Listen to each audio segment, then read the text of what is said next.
ఇప్పుడు ఈ ఎవిస్ హాస్పిటల్ని సంప్రదించండి. స్కానింగ్ కూడా ఫ్రీగా చేస్తున్నారు. Avis hospitals. వాగర్థావివ సంపృక్తౌ వాగర్థ ప్రతిపత్తయే జగతః పితరౌ వందే పార్వతీ పరమేశ్వరౌ. ఆదిత్యాయ చ సోమాయ మంగళాయ బుధాయ చ గురుశుక్ర శనిభ్యశ్చ రాహవే కేతవే నమః. శృంగేరి జగద్గురు పీఠాధిపతులకి, కంచి పీఠాధిపతులకి నమస్కారములు తెలియచేసుకుంటూ కార్యక్రమాన్ని ప్రారంభిద్దాం. జూలై నెల 16వ తారీఖు నుంచి 31వ తారీఖు వరకు ద్వాదశ రాశుల వారికి సంబంధించినటువంటి శుభ అశుభ ఫలితాలు, ఏ రోజుల్లో మానసికంగా ఆనందంగా ఉంటారు, ఏ రోజుల్లో అసంతృప్తి ఆందోళనతో ఉంటారు, అలాగే ఏ రోజుల్లో ఖర్చులు ఎక్కువగా ఉంటాయి, ఏ రోజుల్లో ఆదాయ మార్గాలు ఎక్కువగా ఉంటాయి, ఉద్యోగ సమస్యలు, ఇలాంటి వివరాల గురించి క్లుప్తముగా తెలియజేసే ప్రయత్నం చేస్తాను. కాబట్టి వీక్షించేటువంటి ప్రేక్షకులకి చిన్న గమనిక, మీరు మీ యొక్క జన్మ నక్షత్రం ఏదైతే ఉంటుందో ఆ నక్షత్రం ప్రకారం ఉన్నటువంటి రాశినే మీరు పరిగణనలోకి తీసుకోవాలి. నామ నక్షత్రం పేరు మీద ఉన్నటువంటి రాశిని తీసుకోకూడదు. జన్మ నక్షత్రం లేని వాళ్ళు నామ నక్షత్రం పేరు మీదనే చూసుకోవాలి. పైగా చాలామంది సన్ జొడాయిక్ సైన్ అంటే ఈ మంత్ నుంచి ఈ మంత్ మధ్యలో పుట్టినటువంటి వాళ్ళు ఒక రాశికి చెందుతారని చెప్పి సూర్యమాన సిద్ధాంతం ప్రకారం ఉంటుంది. అది ఈ చెప్పబోయేటువంటి ఫలితాలకి అది ఏమాత్రం కూడా సరిపోదు. అది విషయాన్ని గమనించుకొని చూసుకోవాలి. కాబట్టి జన్మ నక్షత్రము, జన్మ రాశి లేదా ఈ రెండు లేకపోతే నామ నక్షత్రము, నామరాశి మీద ఉన్నటువంటి వివరాలనే మీరు ఆ రాశి ప్రకారమే చూసుకుంటే మీకు రమారమిగా మీ ఈ చెప్పబడే ఫలితాలు మీకు సరిపోతాయని చెప్పవచ్చు. ఇక కార్యక్రమంలోకి బయలుదేరదాం. జూలై 16వ తారీఖు నుంచి 31వ తారీఖు వరకు కుంభరాశిలో జన్మించినటువంటి వారు ఎలా ఉండబోతుందో తెలుసుకునే ప్రయత్నం చేద్దాం. ఈ రాశిలో జన్మించినటువంటి వారికి శుక్రగ్రహము సంపూర్ణముగా అనుకూలంగా ఉండడం, ముఖ్యంగా విలువైనటువంటి గృహోపకరణాలు, వస్తువులు, దుస్తులు అన్నీ కూడా కొనుగోలు చేస్తారు. ఆనందదాయకంగా ఉంటుంది, సంతోషకరంగా కుటుంబ సభ్యులతో గడుపుతారు. ఇప్పటి వరకు ఉన్నటువంటి పొరపచ్చాలు ఏవైతే ఉంటాయో అవన్నీ తొలగిపోయే అవకాశాలు ఉంటాయి. ఆనందదాయకమైనటువంటి పరిస్థితిలో ఉంటారని చెప్పవచ్చు. గురువు కూడా అనుకూలంగా ఉన్నటువంటి ఈ కారణం చేత కుంభరాశిలో జన్మించినటువంటి వారికి మంచి అవకాశాలు వెల్లువెత్తుతాయి. చేస్తున్న వృత్తి, ఉద్యోగ, వ్యాపారాల్లో ప్రోత్సాహకరంగా ఉంటుందని చెప్పవచ్చు. ధనపరమైనటువంటి సమస్యలు పూర్తి చేసుకుంటారు. రవి కూడాను అనుకూలంగా ఉండడం, ఉద్యోగ సంబంధమైనటువంటి విషయాల్లో నిరుద్యోగస్తులకి చక్కగా ఉద్యోగం లభించే అవకాశము, ఆల్రెడీ చేస్తున్నటువంటి వృత్తి ఉద్యోగాల్లో ఉన్నటువంటి వాళ్ళకి ప్రోత్సాహకరంగా బదిలీలతో కూడుకున్నటువంటి ప్రమోషన్స్ కానీ లేకపోతే కొత్త సంస్థల్లో మంచి ఉద్యోగాలు లభించడం కానీ జరుగుతుంది. బుధుడు కూడా అనుకూలంగా ఉన్నటువంటి కారణం చేత మీ ఆలోచనలు ఏవైతే ఉంటాయో అవన్నీ కూడాను ప్లానింగ్ అనేది ఇంప్లిమెంటేషన్లోకి వెళ్తుంది. ప్రణాళికాబద్ధంగా మీరు ముందడుగు వేసే ప్రయత్నం మీకు అనుకూలంగా ఉంటుంది. తద్వారా మీ యొక్క ఆలోచనలకు తగ్గట్టుగా పరిస్థితులు కూడా మీకు అనుకూలించడం అన్ని విధాలుగా ఆనందదాయకంగా ఉంటుందని చెప్పవచ్చు. ఇక కుజకేతుల యొక్క ప్రభావము కొంత వివాదాస్పదంగా ఉంటుంది. ఇతరులతో కొంత సఖ్యత లేని కారణం చేత మీరు కొన్ని ఇబ్బందికర పరిస్థితుల్లో సహాయ సహకారాలు ఇతరులు అందించలేకపోవడం వల్ల మీకు మీరే స్వయం కృషితో ముందడుగు వేయాల్సినటువంటి పరిస్థితి గోచరమవుతుంది. ఇక 29, 30, 31 ఈ 3 రోజుల్లో అష్టమ కుజదోష ప్రభావం కొంత ఇబ్బందికరంగా మారుతుందని చెప్పవచ్చు.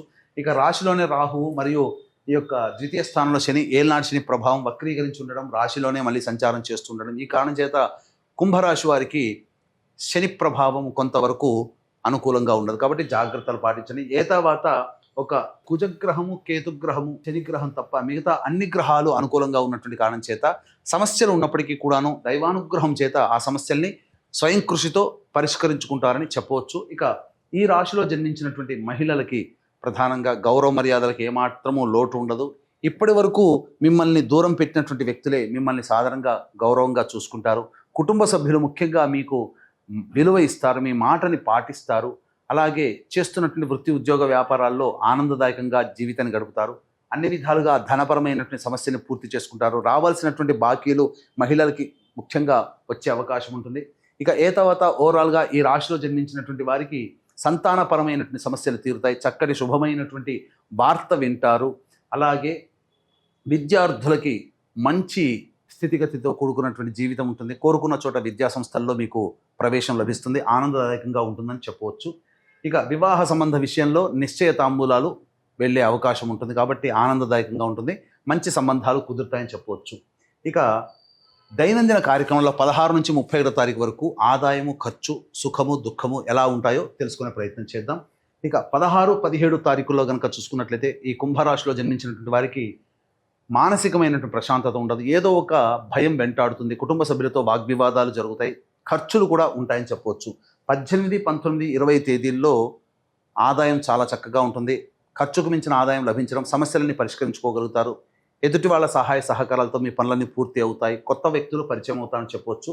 ఇక 21, 22 తారీఖుల్లో వాహనాన్ని నడిపేటప్పుడు జాగ్రత్తలు పాటించాలి, వాహన మరమ్మతులు, గృహ మరమ్మతులకి ఎక్కువగా ఖర్చులు అవుతాయి, ప్రశాంతత లేని జీవితాన్ని గడుపుతారు, సంతోషం ఉండదు, అలాగే తల్లిగారి ఆరోగ్యం పట్ల శ్రద్ధ వహించాలి. ఇక 23, 24 తేదీల్లో కనుక చూసుకున్నట్లయితే ప్రధానంగా వృధా కాలయాపన జరుగుతుంది, అన్ని అవకాశాలు దగ్గర దాకా వచ్చి వెనక్కి వెళ్ళిపోతూ ఉంటుంటాయి, మీ ఆరోగ్యం పట్ల శ్రద్ధ వహించాల్సినటువంటి ఇండైజేషన్ ప్రాబ్లంతో ఇబ్బంది పడతారని చెప్పవచ్చు. ఇక వీక్షించేటువంటి ప్రేక్షకులు కూడా కాశీ విశ్వేశ్వరుని యొక్క ఆజ్ఞ మేర కాశీక్షేత్రంలో ఉండడం జరుగుతుంది. అమావాస్య, గురువారము, పునరుసు నక్షత్రం కలిసినటువంటి రోజున మీ పెద్దల యొక్క ఆత్మతృప్తి కోసం బ్రాహ్మణుని కర్తగా పెట్టి పిండ ప్రదాన కార్యక్రమం చేయించడం జరుగుతుంది.